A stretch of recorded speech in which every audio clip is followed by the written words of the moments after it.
Merci Seigneur. Bonsoir. Bonsoir, saints et saints de Dieu. Ce soir, l'enseignement, ça va être le véritable bonheur. Fait que je vais laisser le temps, je vais distribuer des liens en attendant que des gens puissent rentrer.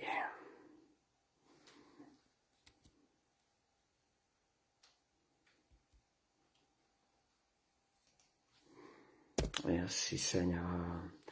Donc, le véritable bonheur.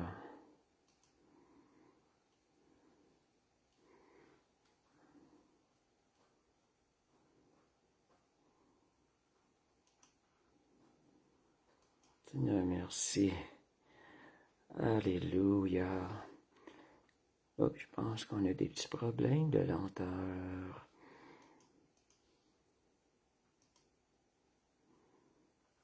Merci Seigneur.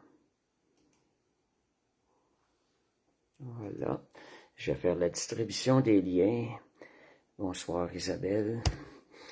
Je vais faire la distribution des liens en attendant que les gens puissent rentrer. Voilà. Merci Seigneur. Alléluia.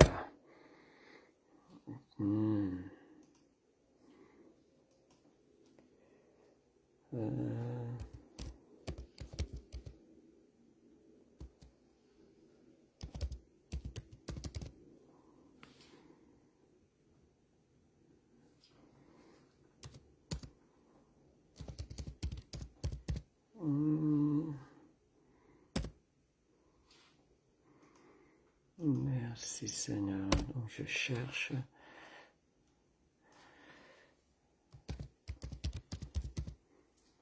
Et voilà. Bonsoir Régent.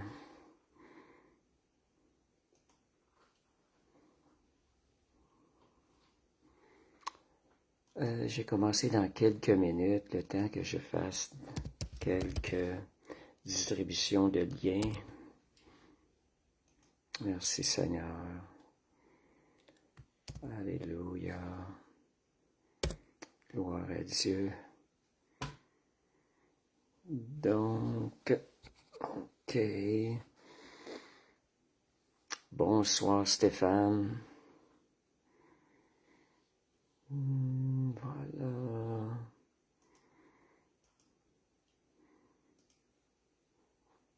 Dans 2 minutes, probablement, on va commencer. Fait que ce soir, c'est le véritable bonheur.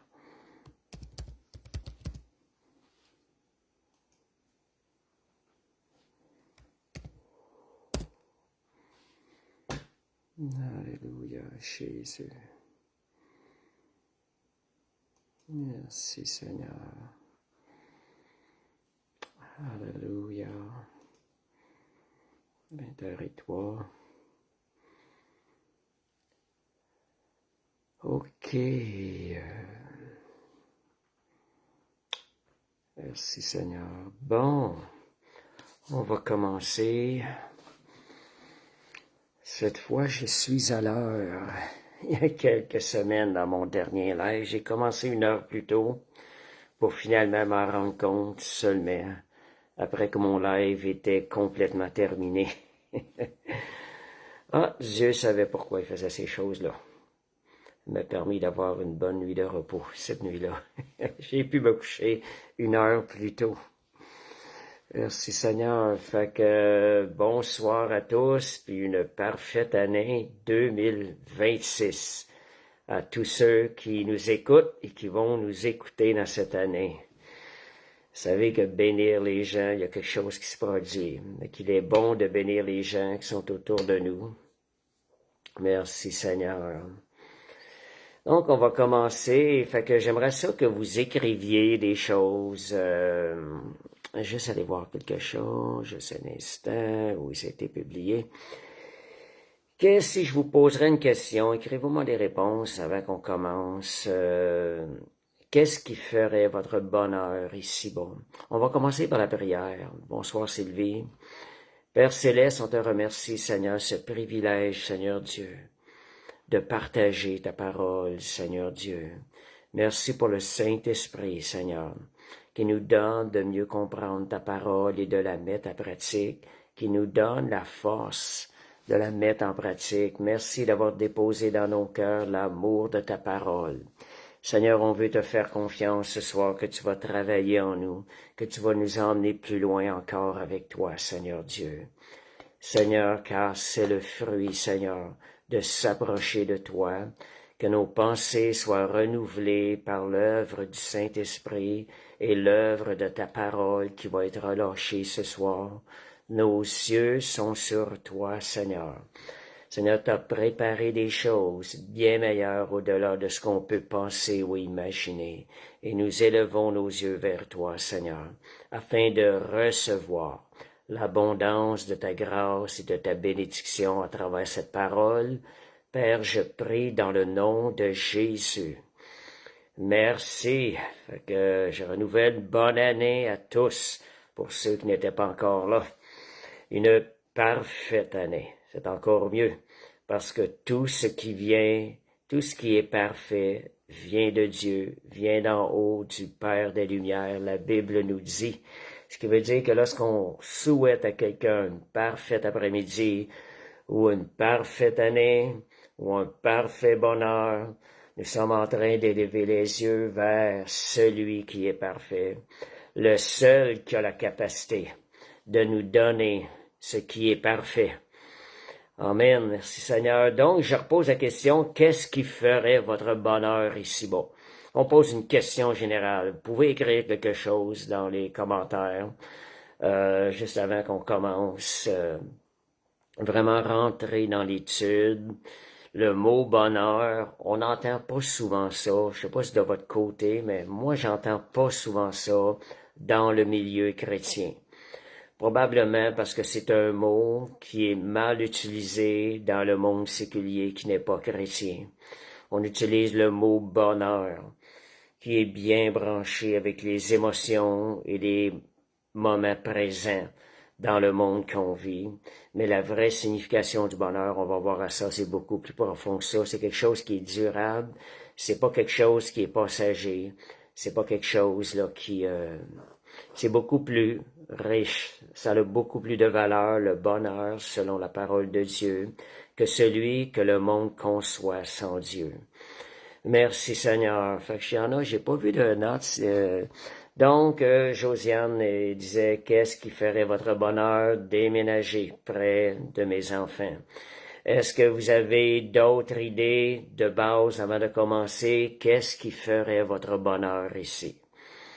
Et c'est bon, vous savez, d'écrire ces choses-là. Vous savez, je pense souvent d'écrire les choses. Il y a vraiment quelque chose de spécial dans le fait d'écrire. Pas seulement le penser, pas seulement le confesser, mais l'écrire. C'est quelque chose qui demeure beaucoup plus. C'est quelque chose qui va revenir dans nos pensées. C'est comme une pensée, une prière qui a beaucoup plus de poids que juste la pensée ou même juste la relâcher. Fait que je vous invite à écrire ces choses-là. Ça peut être des sujets de prière aussi devant le Seigneur. Le Seigneur voit les choses. Quand vous les écrivez, le Seigneur voit aussi ces choses-là. Fait que merci Seigneur. Alléluia. Bon, pour commencer, juste pour rassurer certains, comme je vous disais tantôt que c'est vraiment une étude qui va être basée sur la parole de Dieu ce soir, j'ai un verset clé, un verset que je relâche souvent au courant de ma journée. C'est le psaume 23, verset 6. Ça dit, oui, oui, le bonheur et la grâce m'accompagneront tous les jours de ma vie et j'habiterai dans la maison de l'Éternel jusqu'à la fin de mes jours.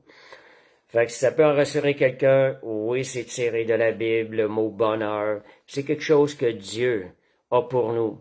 Si on regarde la définition du mot bonheur, bonheur, ce sont du bon temps, ce sont des bons moments.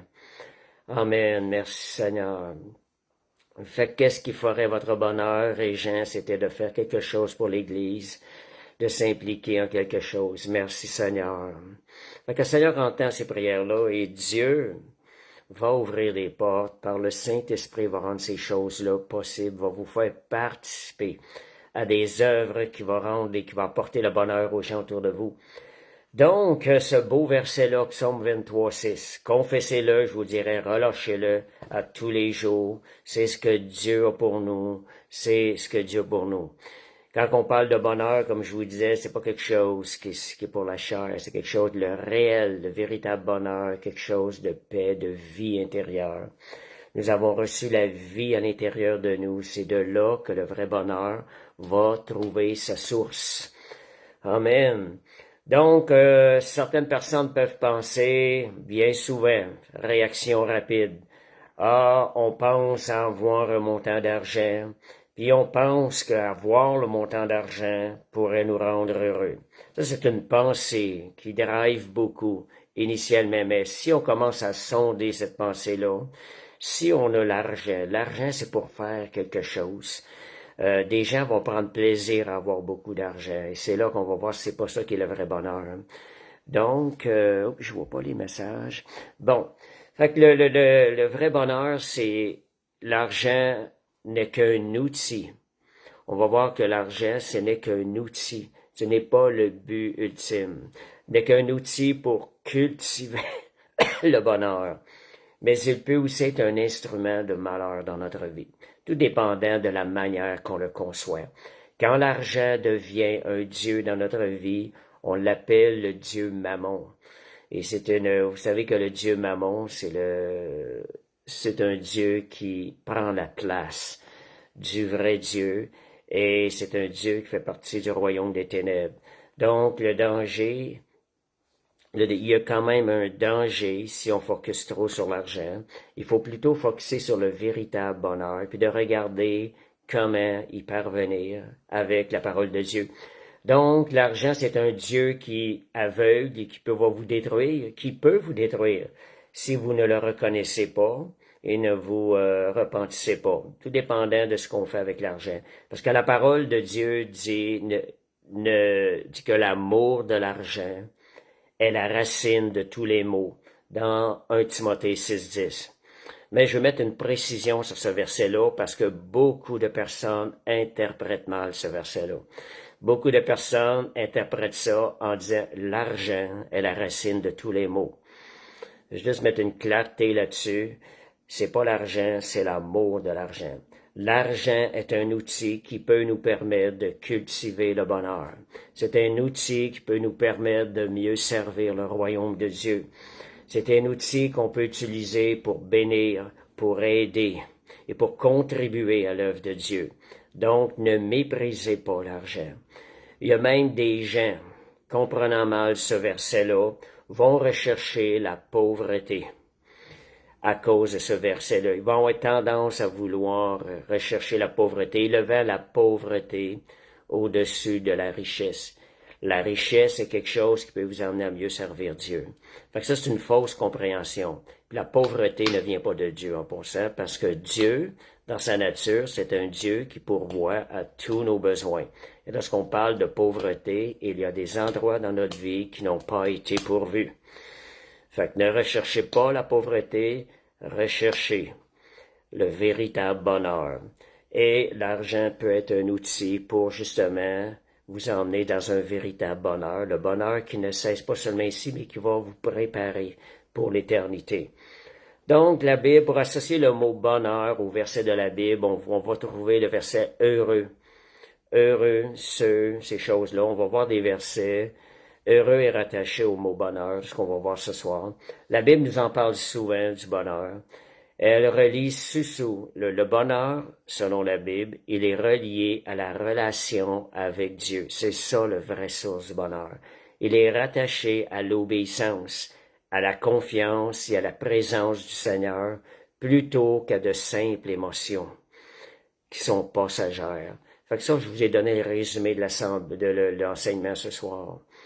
D'où vient le bonheur? D'où vient le désir? D'où vient le bonheur? Pourquoi le bonheur existe? Dieu, c'est Dieu il vient de Dieu. Le bonheur vient de Dieu, ne vient pas seulement des circonstances. lorsque Dieu est à l'origine, c'est le véritable bonheur qu'on va vivre. Il est lié, il est rattaché à la présence de Dieu. On va voir des versets ce soir. Il est nourri par l'obéissance, la confiance, la foi, la justice. Et ce bonheur-là qui vient de Dieu va demeurer vivant en nous, même au milieu des épreuves. Donc, comment des points clés ce soir, comment activer le bonheur, comment s'entraîner au bonheur, comment instaurer une culture du bonheur. Et je vous donne les quatre points. Et aussi, le bonheur, comment est-ce que j'ai mis ça? C'est le bonheur est-il l'absence de malheur? C'est des points qu'on va voir ce soir avec des versets bibliques. Fait que merci Seigneur. Et pour commencer, comment activer le bonheur? Comment lui ouvrir les portes? Comment permettre au véritable bonheur de commencer à se manifester dans notre vie, ces choses-là? La Bible ne présente pas le bonheur comme un pur hasard. Ce n'est pas un hasard. C'est un fruit. Un fruit, ça veut dire qu'il y a quelque chose à faire. Il y a un produit, il y a quelque chose qui va nous amener à produire le bonheur dans notre vie. C'est un fruit de certaines attitudes dans notre esprit, dans nos pensées.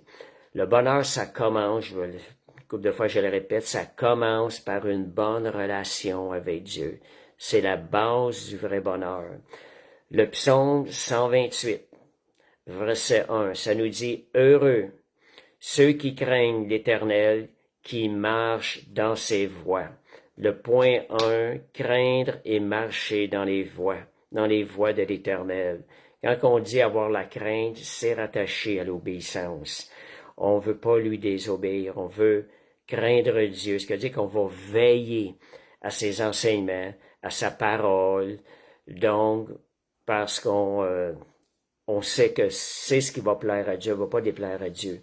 Donc, deuxième point, l'écoute. Écouter et obéir sa parole. Et obéir, c'est rattaché pas mal. Ça, on décortique un peu. Proverbe 8, verset 34, ça dit « heureux ». Voyez le mot « heureux » qu'on va voir revenir à plusieurs reprises ce soir.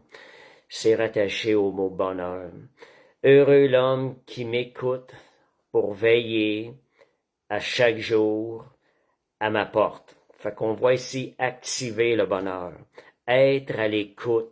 Être soucieux de la volonté de Dieu dans notre vie. Seigneur, je veux savoir ce que tu en penses. Seigneur, je veux marcher dans tes voies. Soyez soucieux de la volonté de Dieu dans votre vie. Et Jacques 1,25, ça nous dit « Celui qui met la parole en pratique, il sera heureux dans son activité. Celui qui va se soucier de la volonté de Dieu va la mettre en pratique. » Il ne fera pas juste l'entendre, parce que c'est bon entendre la parole de Dieu, mais devant être soucieux de faire sa volonté. Seigneur, je veux faire ta volonté. Je veux pas juste l'entendre, je veux que ça produise du résultat dans ma vie, je veux un changement dans ma vie.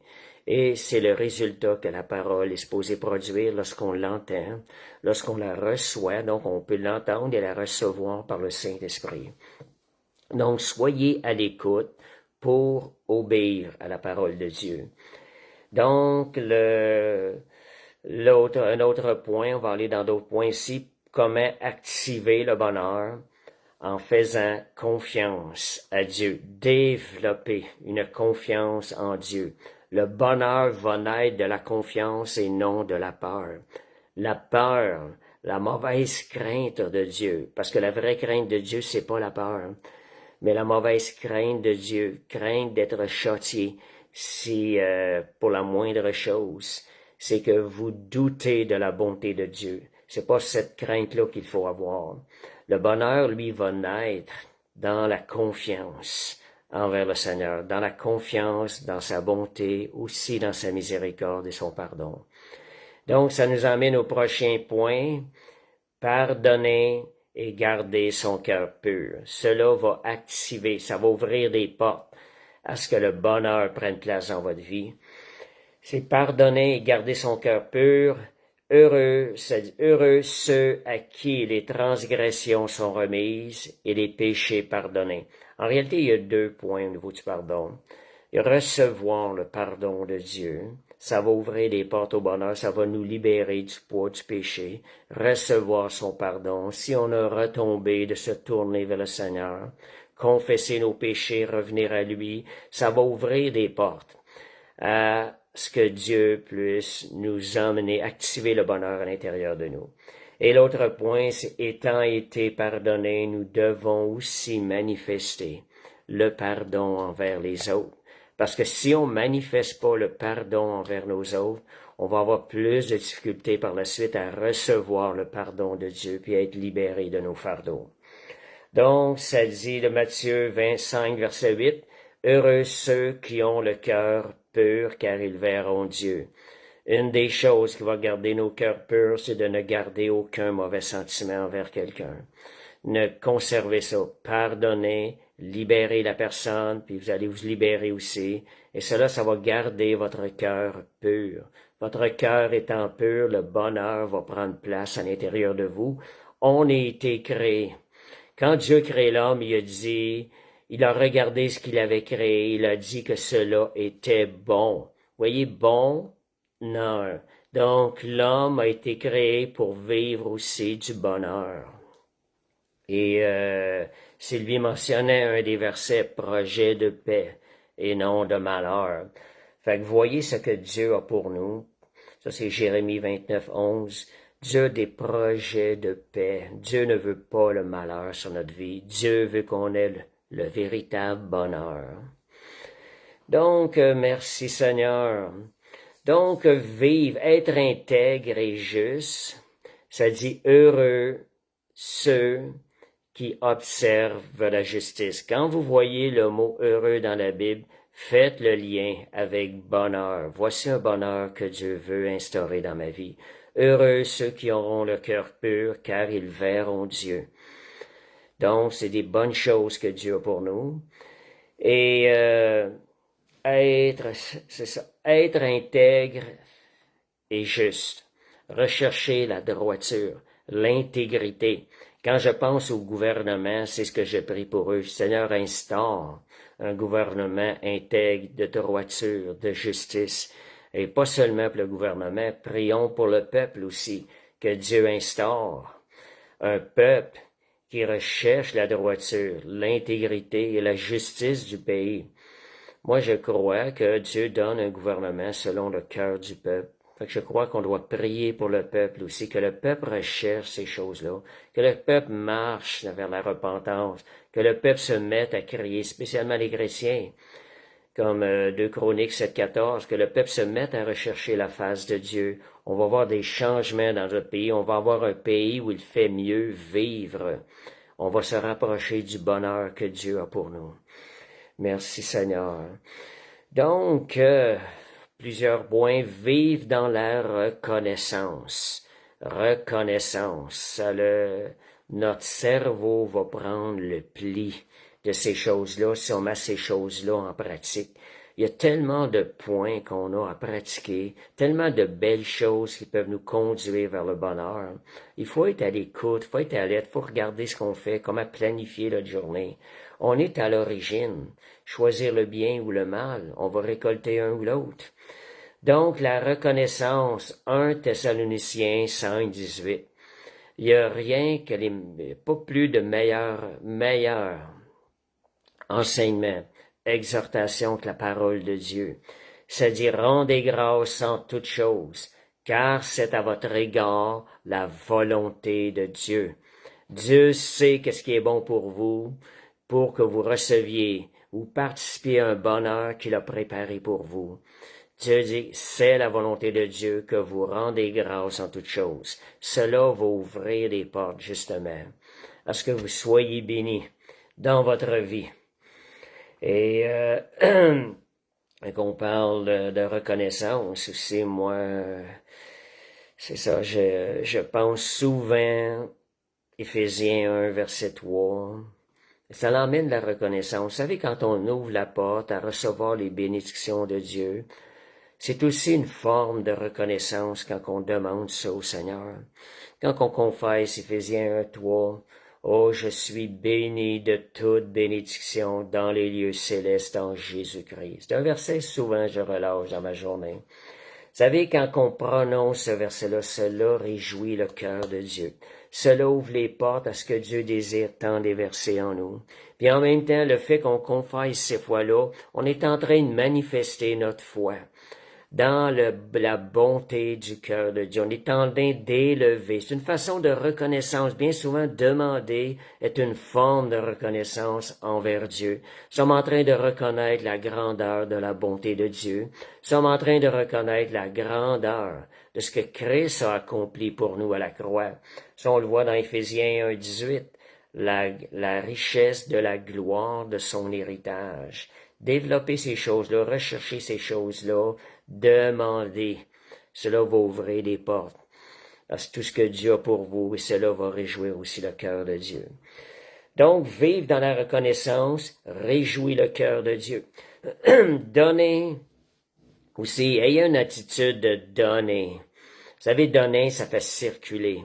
Donner, quand quelque chose est actif, Dieu peut multiplier. Quand vous avez quelque chose, vous donnez. Quand on dit donner au suivant, c'est une bonne pratique.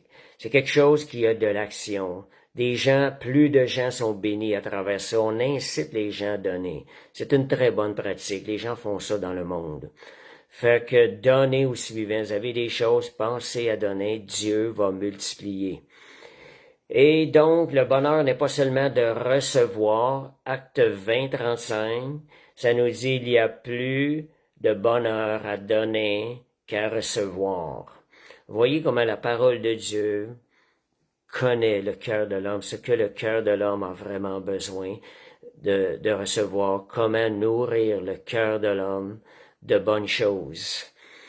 Donc, et aussi, je vous dirais, je parlais de reconnaissance, une façon de développer la reconnaissance, ça se développe. Écrivez les bienfaits de Dieu dans votre agenda à chaque soir. Avant d'aller vous coucher, je vous parlais au début de l'année d'écrire dans un agenda le matin vos priorités afin de miser, de faire vos priorités avant d'aller vers des choses qui sont des distractions. Donc, si vous écrivez le matin dans un agenda, vous allez éloigner des distractions de votre vie. Vous allez, on appelle ça procrastiner. Vous ne procrastinez plus les bonnes choses, les choses qui vont être faites aujourd'hui. Ça va être moins de poids dans vos pensées. De la même manière, le soir, il devrait y avoir un temps aussi. Ce qu'on écrit, tous les bons moments qu'on a passés au courant de la journée, les bienfaits, pratiquez ça à tous les jours. Ça va activer justement le bonheur dans votre vie, ça va le rendre plus réel. Donc, un autre point, aimer, la chose la plus importante. C'est beaucoup plus agréable d'aimer la personne, de donner des paroles agréables, que de se frustrer, que de se révolter, que de crier après une personne. Prenez le temps de laisser l'amour, manifester l'amour. Comment je peux manifester l'amour à travers cette situation-là? Même si c'est une situation agréable qui nous vient de quelqu'un, si vous êtes capable de vous arrêter, c'est comment je peux manifester l'amour. C'est beaucoup plus agréable à l'intérieur de vous. Votre système va vous sentir bien mieux que d'aller du côté de la colère ou de projeter des paroles qui font mal, qui détruisent. Recherchez le bien envers tous, la parole dit. Donc, aimer en action. C'est le vrai amour n'est pas une émotion, mais une action. Le vrai amour. Ce que bien des gens dans le monde qui ne se sont pas considèrent l'amour, c'est un ego. Ils recherchent à être aimés. Et pour eux, c'est ça l'amour. Ils vont aller chercher de l'amour sur les gens, mais dans le but de se faire aimer davantage, plus que qu'est-ce qu'ils veulent donner. Mais le vrai amour, c'est pas ça. Le vrai amour, c'est une action qui donne encore plus sans retour. Donc, les béatitudes nous parlent aussi heureux les doux. Sylvie l'a mentionné tantôt. Les béatitudes heureux les doux, heureux les miséricordieux, Heureux les artisans de paix. Fait que vous voyez là-dedans, on ne répond pas par la colère, on répond par la douceur. Ce sont des choses, votre système, même votre santé va en bénéficier. L'être humain a été créé par Dieu. Fait que lorsqu'on obéit à la parole de Dieu, même notre corps physique va en bénéficier. Donc, ne permettez pas, comme activer le bonheur, ne permettez pas aucune parole négative de sortir de votre bouche. Ne relâchez pas, ne garochez pas des munitions qui vont pour détruire et tuer les personnes par vos munitions, par vos paroles négatives, spécialement quand vous êtes oppressé. Apprenez à fermer la bouche, fermer la trappe. Quand vous sentez de l'oppression, quelque chose veut sortir, apprenez à être assez vite, puis arrêtez, attendez, laissez cette chose-là passer. Et ne laissez pas aussi, il y a des paroles des fois des gens disent, j'ai entendu ça des fois, l'enfer c'est les autres. Avez-vous pensé quel fruit que ça peut produire de sortir des paroles comme ça? Des gens se plaignent des fois de ce qu'ils vivent, des gens autour d'eux. J'ai entendu ça, l'enfer, c'est les autres. J'ai déjà entendu ça, j'en reviens pas. Pouvez-vous voir comment c'est ténèbres, ces choses-là? Vous êtes en train d'instaurer un monde de ténèbres autour de vous, pas seulement sur les autres, mais aussi vous faites de votre atmosphère, vous nourrissez votre atmosphère de ténèbres. C'est pas des bonnes choses. C'est pas des choses qui vont inciter le bonheur à s'activer, à s'installer dans votre vie. On a tellement de choses à penser. Mais la parole de Dieu nous exhorte avec les plus puissantes exhortations. Et ce qu'il y a de plus, c'est que nous avons le Saint-Esprit en nous, qui est là pour nous aider à ce que la parole de Dieu porte un fruit qui est durable, qui est éternel dans notre vie. Fait que merci Seigneur pour le Saint-Esprit. Donc aussi, quand vous relâchez des paroles négatives, sur vos situations, sous l'oppression, sous la pression, sous les émotions, on dit en d'autres mots, dans la chair, ben vous êtes en train d'ouvrir des portes au diable. Il y a un monde spirituel qui écoute. Ce monde spirituel-là surveille. Quand il y a une porte ouverte, ils vont rentrer, ils vont venir travailler, ils vont venir accentuer la situation si vous relâchez les paroles négatives. On est écouté par un monde de ténèbres, par des esprits, par des démons. Soyez conscients de ça. Relâchez. On est aussi écouté par des anges. Les anges obéissent à la parole de Dieu. Si vous relâchez la parole de Dieu, des paroles de bénédiction, des anges se mettent à l'œuvre, justement pour aller bénir et vous bénir aussi en même temps. Merci Seigneur. Alléluia. Donc, on parlait de belles paroles, de ne pas laisser des paroles négatives. Philippiens 4.8 nous exhorte. C'est un verset qui est tellement beau. C'est que tout ce qui est vrai, que tout ce qui est honorable, que tout ce qui est juste, tout ce qui est pur, tout ce qui est aimable, tout ce qui mérite l'approbation, tout ce qui est vertueux et digne de louange, soit l'objet de vos pensées.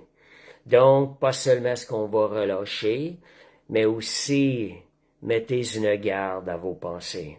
Changez vos pensées, relâchez des paroles de vie et de bénédiction. Vous allez vous créer une atmosphère où vous allez vivre un bonheur véritable. Et cela va être agréable à Dieu. C'est ce qui est le plus important. Donc, et ça dit par la suite, et le Dieu de paix sera avec vous.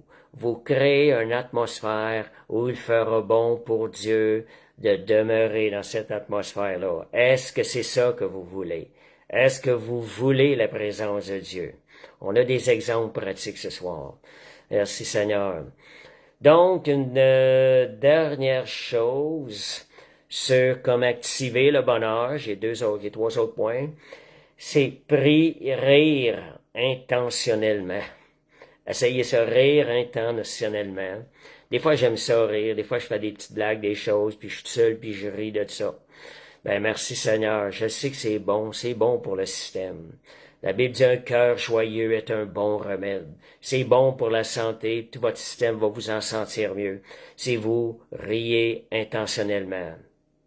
Et des fois, on est tout seul à rire parce que des fois, on est sur des réseaux sociaux et on échange. Mais c'est bon de rire. Merci Seigneur.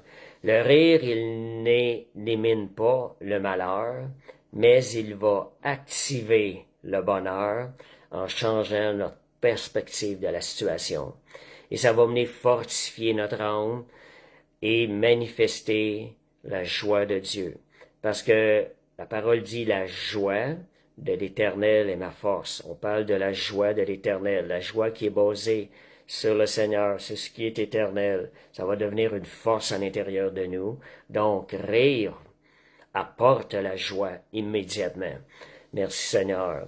Donc, deuxième point, je l'ai mentionné, comment maintenant s'entraîner. On a parlé d'activer. C'est des choses que vous avez pas ça dans votre vie, vous commencez à vous mettre ça en pratique.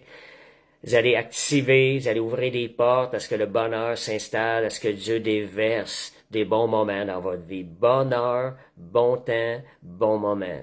Donc, voyez ça.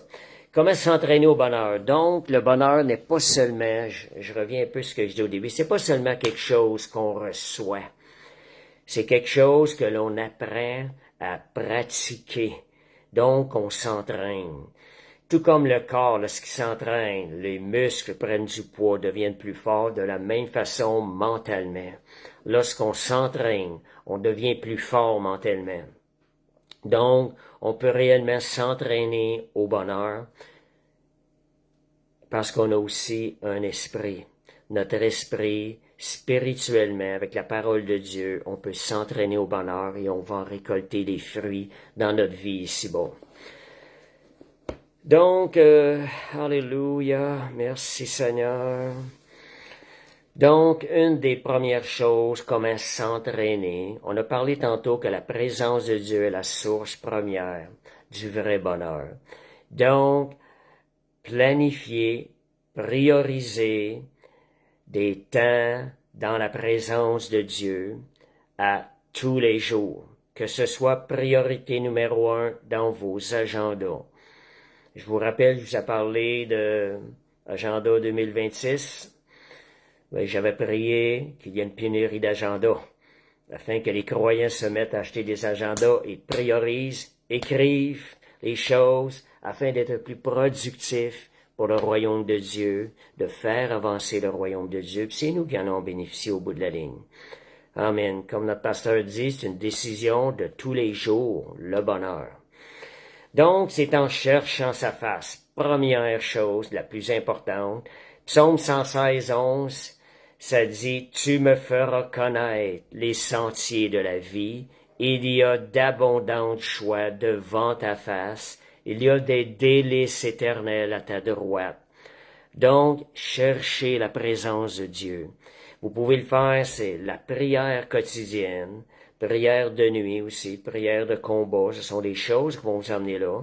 La lecture et la méditation, c'est des choses qui vont vous emmener dans la présence de Dieu, méditation de la parole de Dieu, là je parle. Et cela va vous emmener aussi, déverser sur votre cœur devant le Seigneur. Cela va vous emmener, va inviter la présence de Dieu dans votre vie, ça va produire des changements. Vous savez, quand on rentre, quand on a une rencontre avec Jésus, on en revient, on en ressort pas pareil. On en ressort transformé. Donc, plus tu t'approches de Dieu, plus la joie va t'envahir. Deuxième point, comment s'entraîner au bonheur, c'est en se confiant en Dieu. Je reviens un peu sur des points, mais plus pratiques, plutôt qu'en s'inquiétant.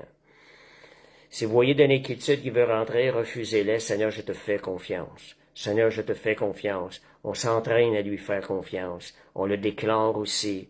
À chaque fois que la chose qui arrive, je me rappelle d'une situation. J'avais écrit ça sur un petit papier, une situation difficile que je passais. Je me suis mis à répéter ça plusieurs fois par jour. Dieu a opéré un miracle après 3 semaines.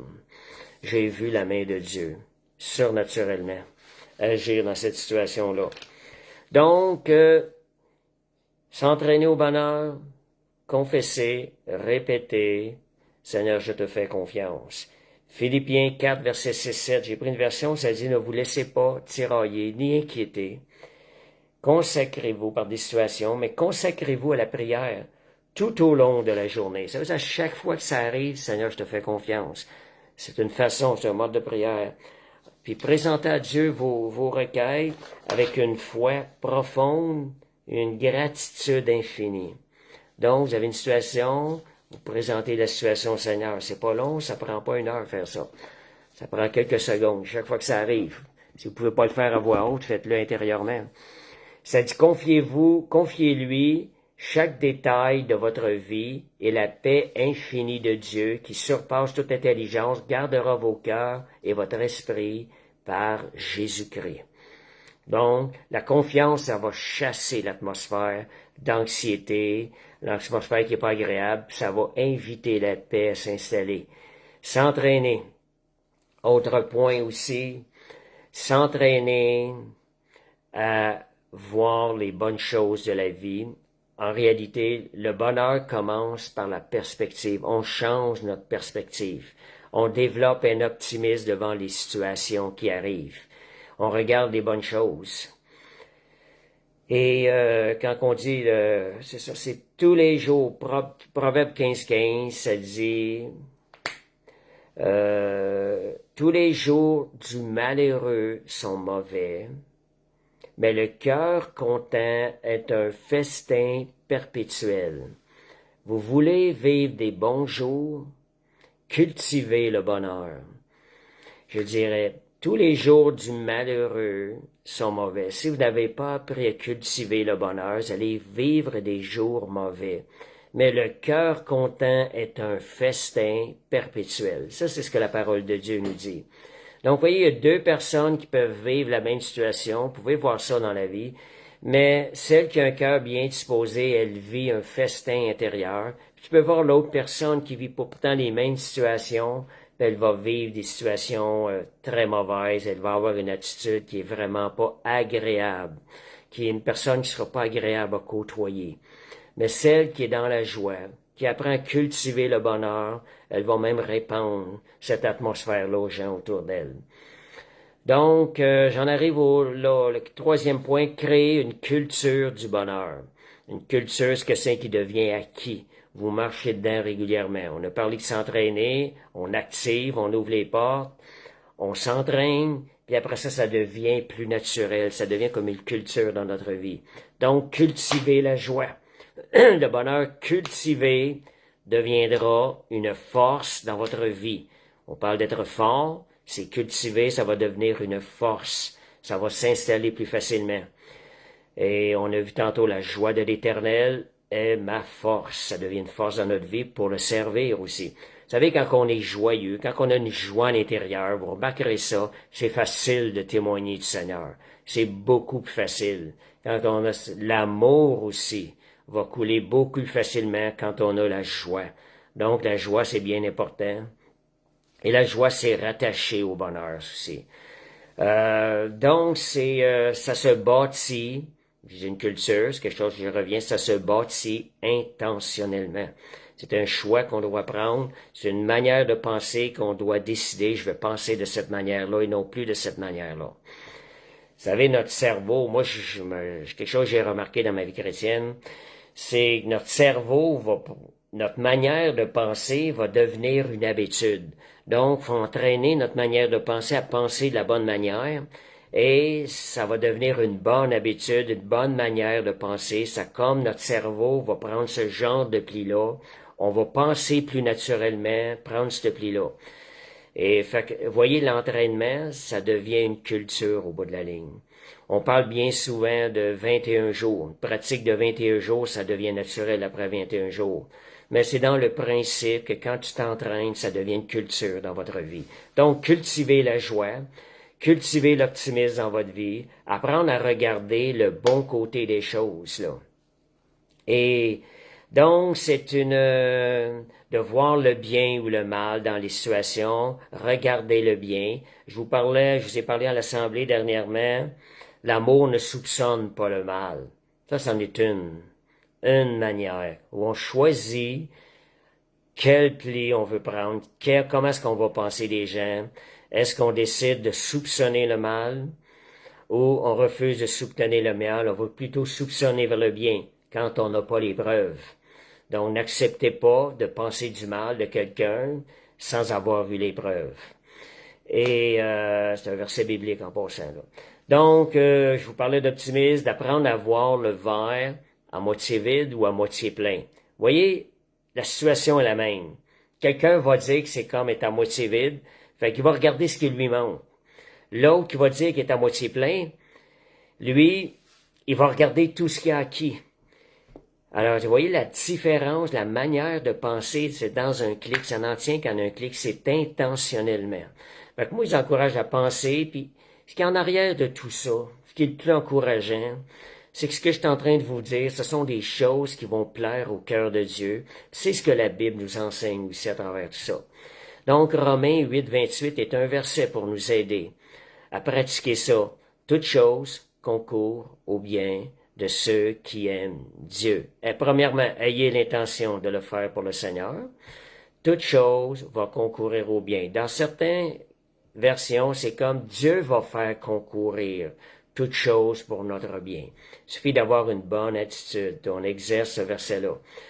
Donc, il faut apprendre à voir plus loin que les circonstances actuelles. Les émotions réagissent souvent sur le moment présent, qui est souvent mal évalué, tandis que la sagesse, on prend le temps d'analyser. On va voir la situation comme étant au-dessus. On va voir plus loin les résultats que ça va produire. Donc, on va avoir une vision plus grande des choses.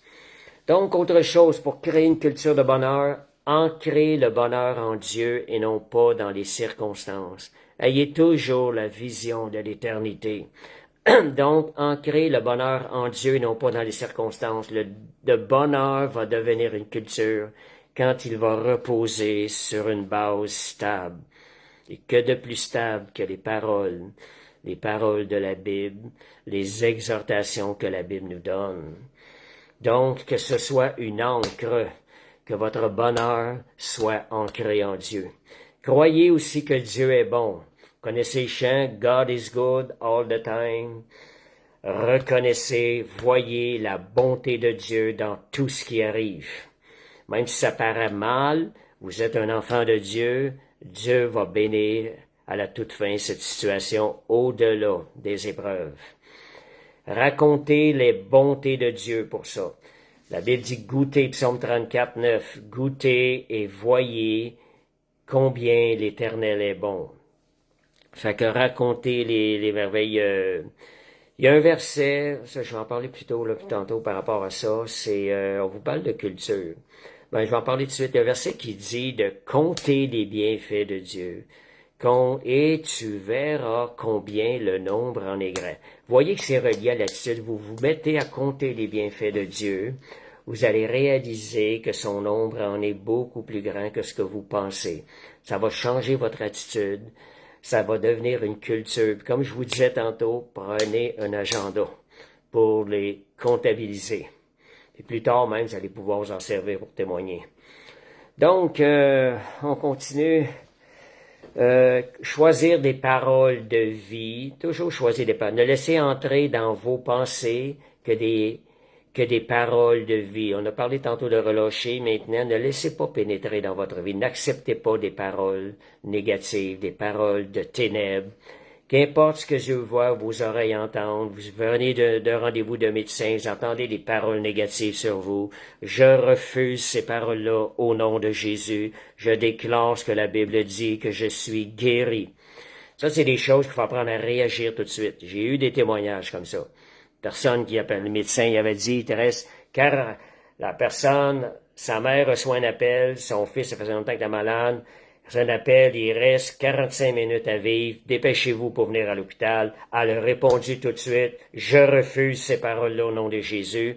C'est quelque chose qu'elle avait pratiqué chaque fois qu'elle entendait quelque chose de négatif. Quand elle est arrivée à son hôpital, je sais pas combien de temps elle est arrivé après, mais son fils a été complètement guéri, miraculeusement.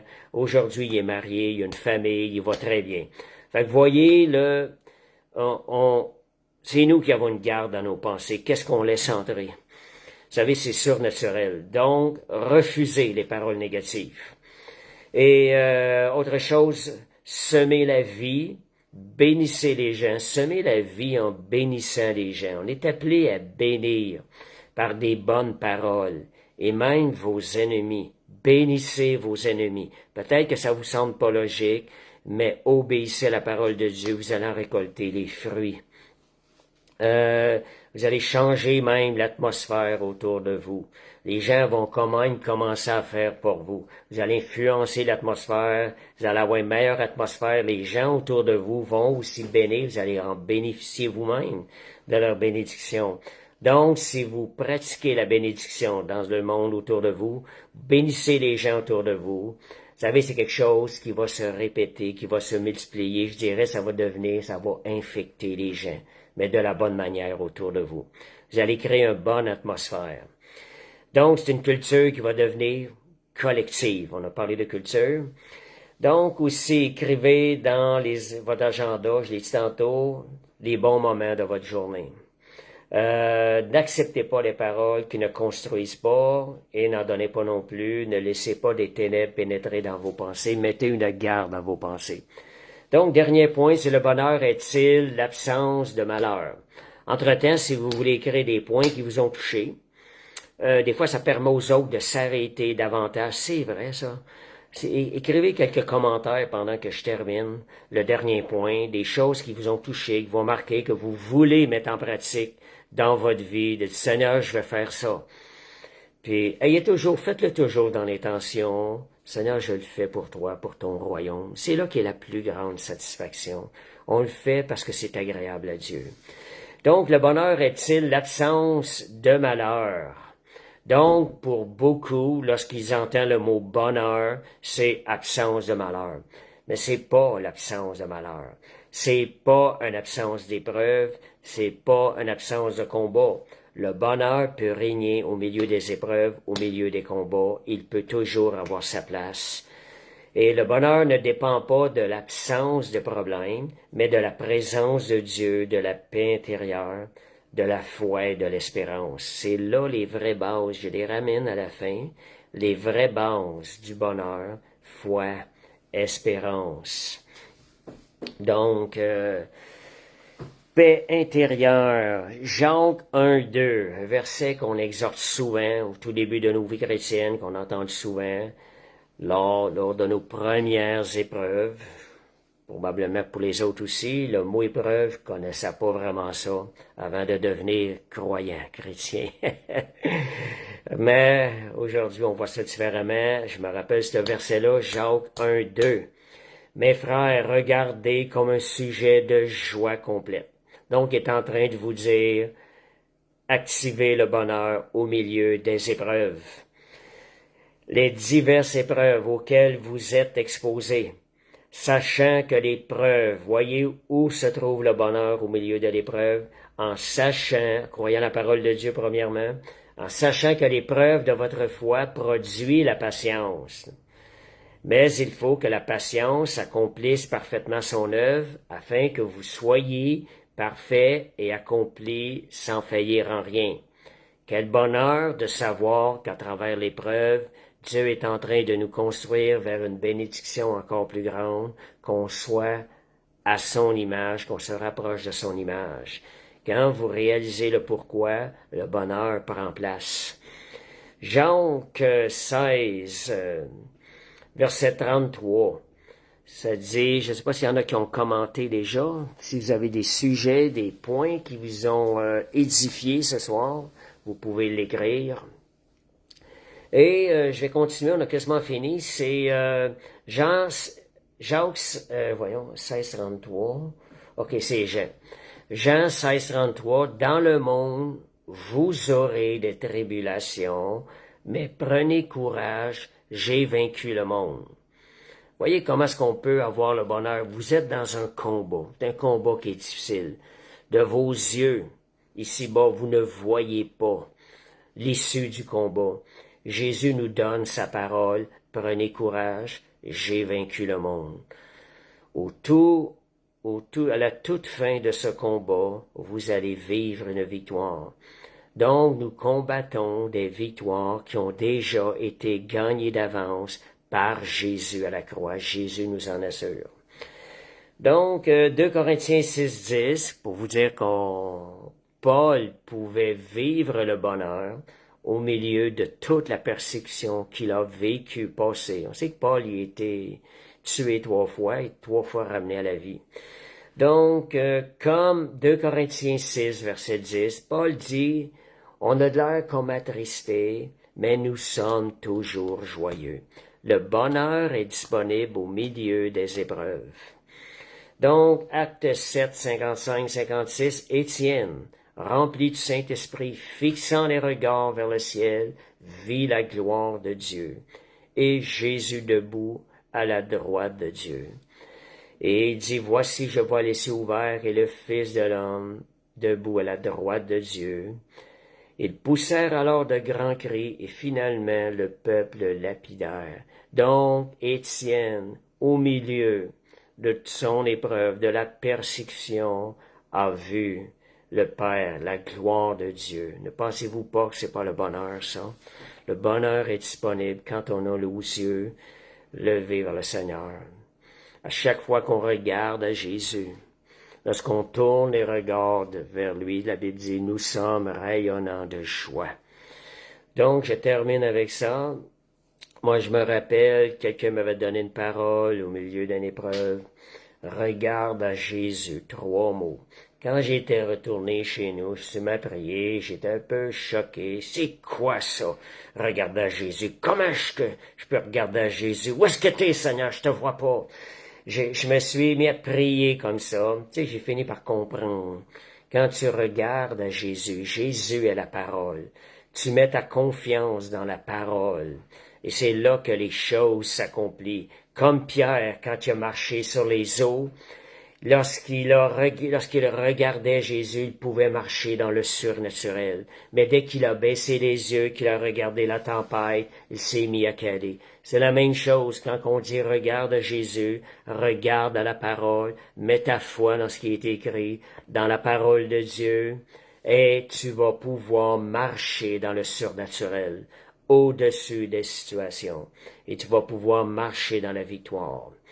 Fait que merci Seigneur, c'était l'étude, amen, vouloir le bonheur pour soi et pour les autres en souhaitant la présence, très bonne attitude, très bonne sujet de prière aussi. Fait que merci Seigneur. Fait qu'on va terminer par la prière. Alléluia. Merci Jésus. Seigneur, merci pour ta parole de vie, Seigneur Dieu. Seigneur, comme nous désirons ta parole encore plus, qu'elle produise du fruit dans notre vie. Seigneur, nous nous tournons vers le Saint-Esprit, afin que ce qu'on a entendu ce soir, le Saint-Esprit nous la rappelle, Seigneur. Seigneur Dieu, afin qu'on puisse la mettre en pratique, que nous puissions avancer, Seigneur Dieu. Seigneur Dieu, dans cette marche vers le véritable bonheur qui t'est agréable, qui nous sera agréable. Père, nos yeux sont sur toi. Que ce soit l'œuvre du Saint-Esprit à l'intérieur de nous, l'œuvre que ta parole, le fruit que ta parole va produire dans nos vies. Merci Seigneur, je te prie de bénir chaque personne cette semaine pour une parfaite fin de semaine, des parfaites journées. Seigneur Dieu, une présence de Dieu encore plus grande et plus tangible dans ces jours de cette semaine. Père, merci, Père Dieu. Merci de ce privilège d'apporter ta parole au nom de Jésus. Amen. Je vais vous rappeler les vendredis soirs à 19h30 au 1884 Tillemont. Il y a le café biblique. Il y a aussi les dimanches, notre assemblée, où ce qu'on loue le Seigneur, on a de la louange, on a le partage de la parole, il y a de la prière pour les gens qui ont besoin de prière. C'est les dimanches à 14h. Mais à 14h, on commence déjà. Fait qu'arrivez plus tôt. Le temps de vous asseoir, de donner la main à quelqu'un si vous voulez, bénir les gens aussi. Fait que vous êtes tous les bienvenus. On va vous accueillir avec l'amour de Jésus. Tous les mercredis soirs à 20h, il y a un live sur Facebook. Il y a aussi les mardis à 19h, intercession. Étant l'hiver, c'est pas quelque chose qu'on a nécessairement tous les jours. Parfois, on le fait sur Messenger, ou parfois, ça peut être sur place aussi, l'intercession les mardis à 19h. Fait que vous êtes tous les bienvenus. Fait que je vous encourage aussi à partager cette vidéo sur vos réseaux sociaux, afin que plus de gens soient bénis. Aussi en même temps que plus de gens entendent la parole du Seigneur. Fait que merci Seigneur, je vous souhaite à tous une parfaite soirée en Jésus-Christ, que vous faites des rêves où le Seigneur va vous parler et une parfaite fin de semaine, saint et sainte de Dieu. Amen.